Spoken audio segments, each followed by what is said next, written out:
My name is Kate Courtney. I'm 27 years old and I ride for the Scott-SRAM Mountain Bike Race team. Mountain biking is a sport that requires a lot of different skills, and I think one of the things people maybe don't appreciate as much is that you have to perform them under pressure, both physical and mental pressure. There are a lot of elements that go into mountain bike racing. I think that's part of what initially drew me to this particular discipline is, it requires physical, mental, it requires tactical prowess, it requires that your equipment is well dialed, and also that coordination piece. I think, you look at a World Cup course and it's maybe not the hardest thing to ride, but I'm certain that if you had to do that start power and do it for an hour and a half at full gas, it really becomes quite a challenge. And that's where we try to train in the gym to be able to stay focused, stay coordinated, and make good decisions when you're under pressure, both physically and mentally. So for me in the gym, we're trying to replicate a lot of those kind of strength, coordination, and balance moves that I will have to do on a World Cup course at max heart rate for an hour and a half. Personally, I respond to volume and love kind of longer hours, and that tends to kind of get me in better shape and able to take on a higher training load later in the year.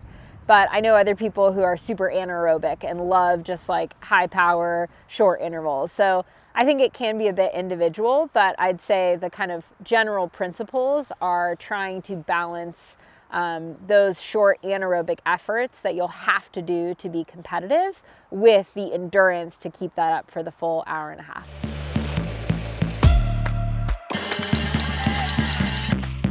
I think the mind and body are really connected, and that's something I've spent a lot of time working on in the past couple of years, is kind of nurturing that connection and being able to interpret what my body is saying. So, if you have a really bad physical day on the race course, you're probably not going to feel very positive mentally.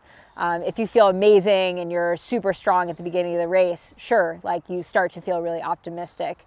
But I think it's kind of in that gray area where you're learning your limits and trying to kind of be really in control of your sensations and really understand what your body is capable of in the moment.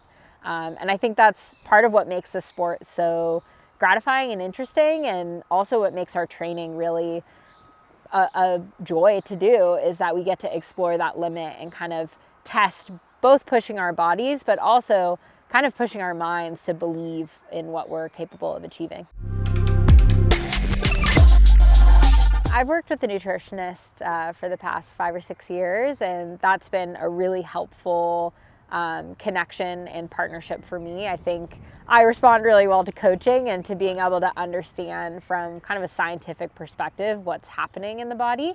I majored in human biology and was always really interested in that. So for me, I think the best thing is to have clear information and communication. That goes for the physical side of training, giving clear feedback to my coach, goes for the mental side, being honest about how I feel in races, and absolutely with nutrition as well, listening to my body, but also understanding what research is showing and maybe what I'm learning about myself throughout the year.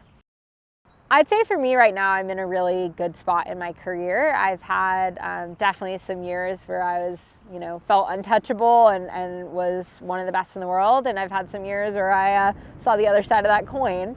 But I think right now I'm really enjoying what I'm doing. I'm proud of the way that I'm doing it. And I'm excited about the possibilities of, getting back up to the peak of the mountain at some point. I think consistency is always a big goal of mine. I'm a big believer that if you train consistently and do the little things consistently, that it can show up in your results and put you in position to have that day where everything clicks. So for me, it's definitely trying to be back kind of in that top 10, fighting with the top girls, but also preparing and being ready for when that opportunity comes to fight for a podium or fight for a win in the coming years.